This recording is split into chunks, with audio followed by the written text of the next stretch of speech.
And today, it's official. His brand is racism. And all but 4 Republicans signed on to the decision to align themselves with Donald Trump's hateful screed against 4 congresswomen of color by declining to join Democrats in a vote to condemn his attacks on them. The New York Times today reports, quote, with 3 days of attacks on 4 liberal minority freshman congresswomen, President Trump and the Republicans have sent the clearest sign yet that their approach to 2020 will be a racially divisive reprise of the strategy that helped Trump narrowly capture the White House in 2016. The question isn't why. Trump has shown us his inclinations around questions of race at every turn. But he might be the only person in the political arena now and ever for whom a week-long race scandal that ends in a congressional rebuke is a better narrative than the other headlines out there about him. Headlines like this one on his chummy relationship with accused child sex trafficker Jeffrey Epstein. MSNBC unearthed footage of Donald Trump welcoming Epstein into his Mar-a-Lago estate in 1992. Donald Trump knew the cameras were there. In the video, he makes a point to draw Epstein's attention to them. And the video captures Donald Trump and Epstein chatting while watching a group of women at the party dance. It's not an image that matches Trump's declaration that he was not a fan of Epstein's. The other potential dilemma for the president, news earlier today that the campaign finance investigation out of the Southern District of New York, the one that helped send Trump's one-time personal attorney Michael Cohen to jail, is done. You'll recall it was Cohen's sentencing documents from that investigation that described Donald Trump as, quote, individual one, and implicate him as a co-conspirator in an illegal hush money operation. A judge in that case announcing today that critical evidence will be unsealed tomorrow. Evidence related to the raid of Cohen's home and offices last year that so infuriated Trump, he would describe them as an attack on our country. It's evidence that the government wanted kept under seal, but the judge denied their request, saying, quote, the weighty public ramifications of the conduct described in the campaign finance portions warrant disclosure. Adding, quote, the campaign finance violations discussed in the materials are a matter of national importance. It is time that every American has an opportunity to scrutinize the materials. And that is where we start today with some of our favorite reporters and friends. Jeremy Bash is a former chief of staff at the CIA and Defense Department. Frank Figliuzzi, a former assistant director for counterintelligence at the FBI, plus former federal prosecutor Glenn Kirshner's here. Washington Post national political reporter Robert Costa's back, and with us on set, the host of Saturday Night Politics here on MSNBC, Donnie Deutsch. Frank Figliuzzi, I have to start with you. We have all had countless conversations now about this SDNY case, about what they might be doing, what they might be building. And when everyone came out and tried to assert that there wasn't an underlying crime for Robert Mueller's investigation, you and Jeremy and others pointed back to this investigation out of SDNY, where Donald Trump is named as an unindicted co-conspirator in the Cohen sentencing documents. Talk about the significance of today's development. Well, in case we needed any more drama attached to this, we have a federal judge saying this is of national importance. The information, and let's go specifically to what he's referring to, Nicole. He's talking about the probable cause information that went into writing an affidavit in support of the search warrants of Cohen's home and offices. So what does that mean? It means that when you write that affidavit, you're convincing a judge that that location or those multiple locations are likely to contain evidence of the crime that you're investigating. So what could we find out when this material is released? We know there'll be some redactions. Usually that involves sources and methods. But what I'll be focusing in on like a laser is evidence of who, what, where, when, why. So who was it directing these violations, directing these hush money payments? How much did the president know and when? And really, what are the origins of any money that came out of this? What are conversations like if they're tape recorded? Are there foreign connections to the hush money payments? The world is our oyster tomorrow, and it's only a matter of time. Well, let me just unpack some of that, Frank, because there was so much good information there. And let's slow this down. The who is Donald Trump, who signed the what, which is the checks from inside the Oval Office, right? We saw some of those checks reprinted in the New York Times, and they've been reported on by other news organizations. We saw at least one, of course, while he was in the Oval Office that he signed, and now we need to know about the others. But also, as an investigator, I want to know, did he fully direct, understand, concur with these payments each and every time? Did he understand the level to which they might pose a violation of law? That's what's going to come out.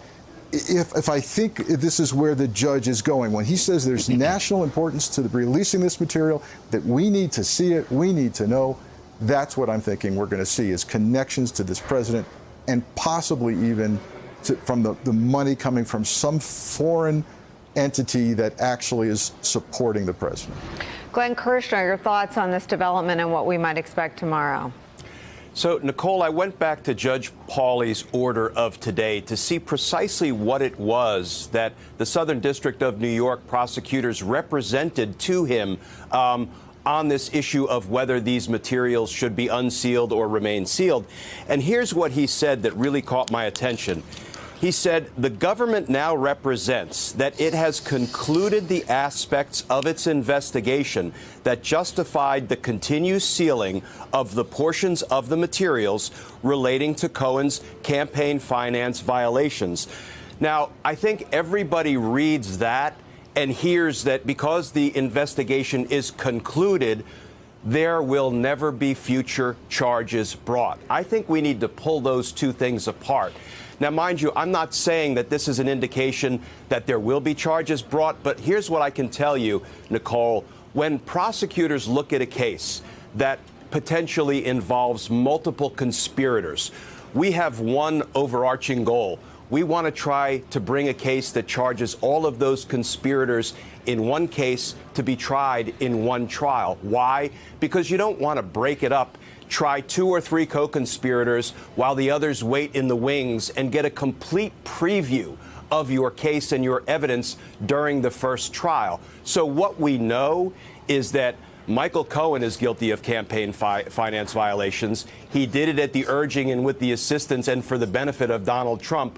We have some indication that there may be exposure by Don Jr. and Alan Weisselberg on the money side and the check writing side. So let me just hypothetically pose, if there's a conspiracy that involves all 4 of those people, and we know that the Southern District cannot charge the president right now, because the Office of Legal Counsel memo says you can't indict a sitting president, then it could be that the Southern District of New York has an interest in bringing one unified conspiracy case against all 4 possible co-conspirators the day President Trump leaves office. I'm not saying that's going to happen. I'm saying I don't think we can jump to the conclusion based on Judge Pauley's order today that there will never be charges brought. And Jeremy Bash, let me just play one of the people that has essentially pleaded guilty to his role in this conspiracy, testifying to the role and the participation of some of the other individuals just now named by Glenn Kirshner. Let's listen to Michael Cohen. This $35,000 check was one of 11 check installments that was paid throughout the year while he was president. Other checks to reimburse me for the hush money payments were signed by Donald Trump Jr. and Alan Weisselberg. And see for example 5B.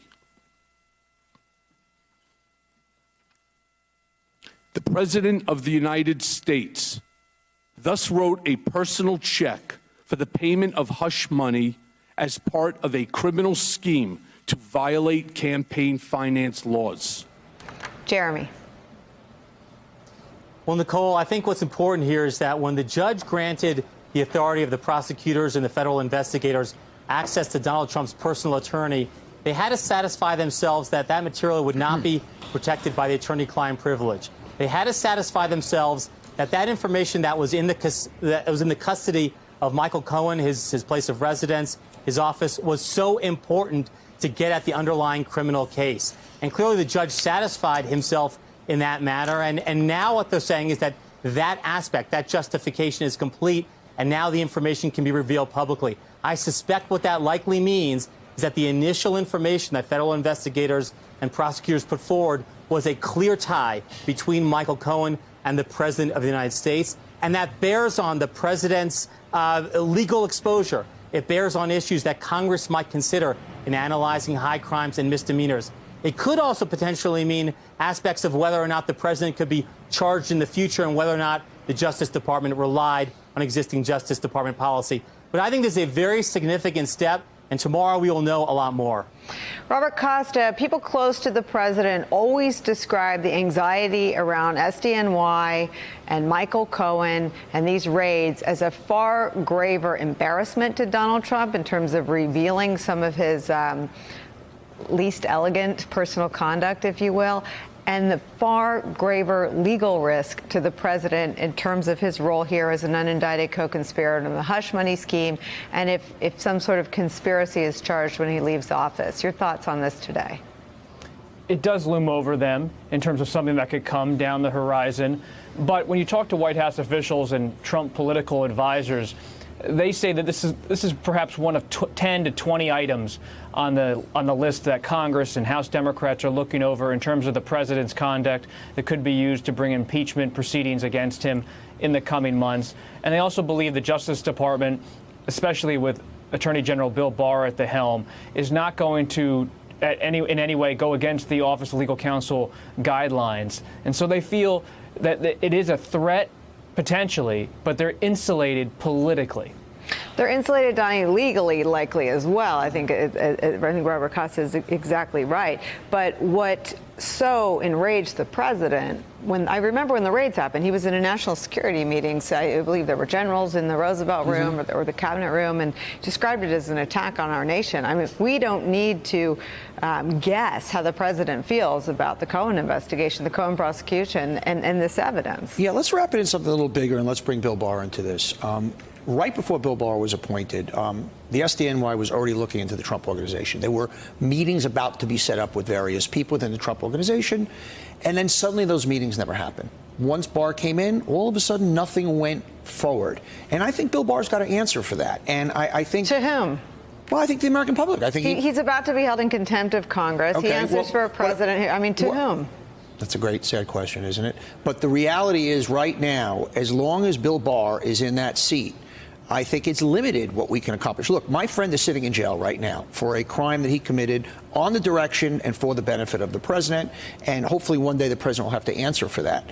But right now we have a head of the DOJ appointed by the president, his in-house attorney, who basically I think is will continue to run interference for anything having to do with the Trump organization. It's more than interference. He's investigating the CIA. Okay. So, but also let me ask one more question. Where's Weisselberg in this? Now, Weisselberg was granted immunity for this particular thing.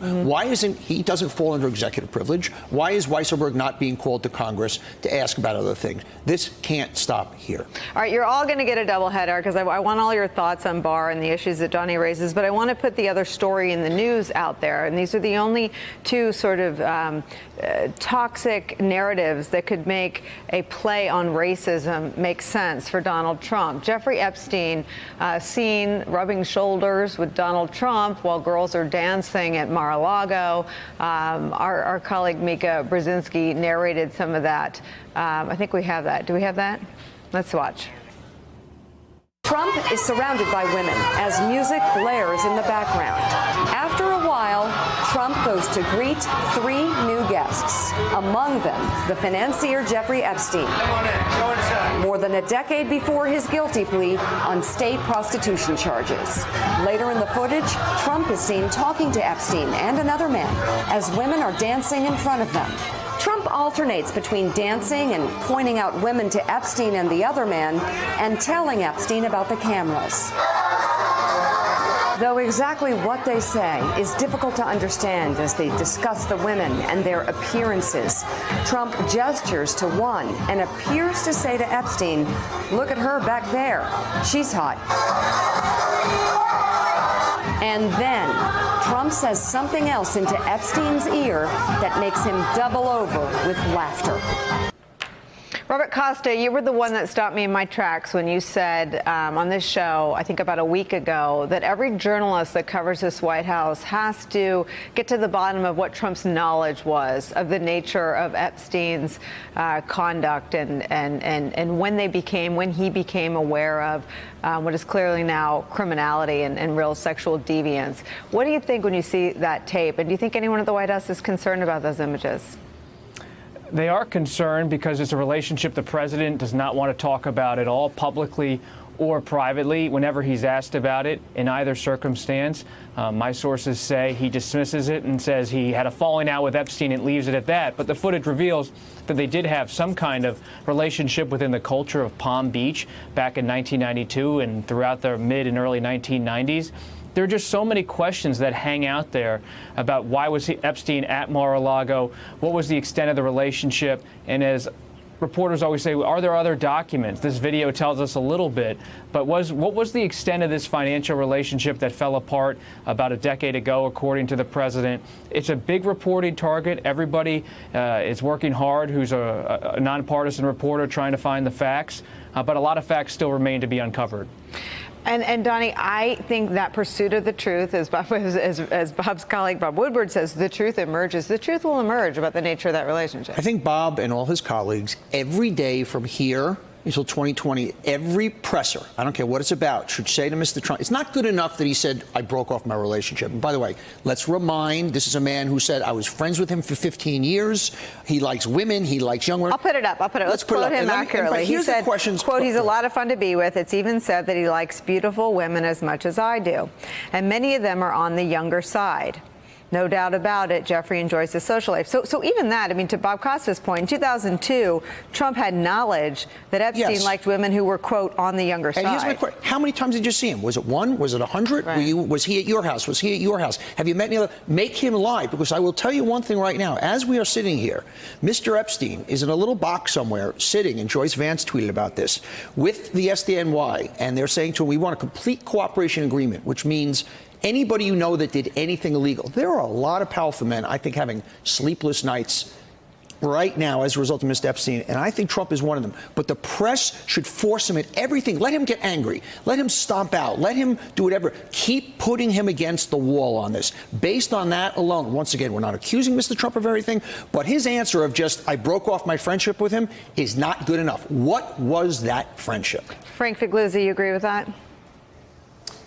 Oh, yeah. And look, here's why people are sweating. The electronic device forensics that are going on right now, coming out of the most recent search of Epstein's house in New York and Palm Beach, are going to be scary. They're going to find evidence, and it might be old, it might be more current, but they'll find evidence that others were involved in the fuller extent to which there were children being exploited, and the president needs to be very concerned about that. And I'd ask your viewers, and any viewer of the video you just played of Trump and Epstein, to ask yourself, with the understanding that appearances count, is this the behavior of somebody on this video that is distant, barely knows this acquaintance, or is it someone who feels quite comfortable interacting with Epstein, joking? You know, when you're seeing video, and I've seen this on surveillances, of people joking together, laughing it up, those are people who know each other and know each other well. Combine it with the quote you put up, that, yeah, he likes him on the young side, and you have to ask yourself,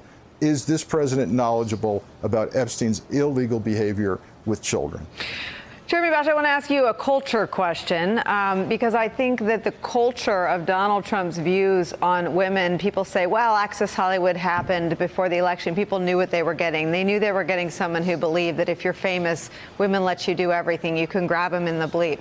But now we know, and as recently as 3 weeks ago, Megan Twohey from the New York Times sat on our set and described a credible rape allegation from E. Jean Carroll in a dressing room at Bergdorf Goodman. I mean, this is a man in Donald Trump who's been credibly accused of sexual harassment, sexual misconduct, and now rape by more than a dozen women. And this is an association with an admitted sexual predator, and now someone who's accused of sex trafficking of minor girls. What does the culture look like, and how do Democrats begin to tell a political story about that? And I think it's connected in important ways to the two other big headlines of the day, Nicole. Of course, the Southern District of New York prosecution of Michael Cohen and Individual One was fundamentally about hush money payments to women, to pornography stars, to adult film actresses, to cover up the relationship that they had with Donald Trump because he feared that it would hurt his election chances. And those were election law violations. And then second, of course, the way he treats women, members of Congress, elected officials, the way he singles them out for criticism, for racist tweets, for his own brand of white nationalism. I mean, here we have a man across the board who's not only a womanizer, not only a serial abuser of women, he is accused credibly of assault, rape, criminality, involving himself with a sex trafficking ring. I mean, what more do we need to understand the nature of this man's character? Glenn Kirshner, I'll give you the last word. So here is the great unknown when it comes to how the Epstein matter will play out. It's Bill Barr. Epstein has already been the downfall of Secretary of Labor Acosta when it was exposed that when he was U.S. attorney, he cut this ugly, unprecedented non-prosecution agreement on behalf of Epstein. It looked like it was drafted by an Epstein public relations flack, for goodness sake. So in the normal prosecutorial world, we would now be looking at the Epstein prosecution being run out of the Southern District of New York and think, okay, they've got the goods. They're going to detain him. They're going to go at him hard. Maybe consider bringing him on as a cooperator so he can expose everybody else who was involved in his ugly, unseemly sex ring. But Bill Barr is over the top of and has command and control over the Southern District of New York. And that injects so much uncertainty and so much potentially nefarious conduct that the whole thing becomes sort of a great unknown. Hey there, I'm Chris Hayes from MSNBC. Thanks for watching MSNBC on YouTube. If you want to keep up to date with the videos we're putting out, you can click subscribe just below me or click over on this list to see lots of other great videos.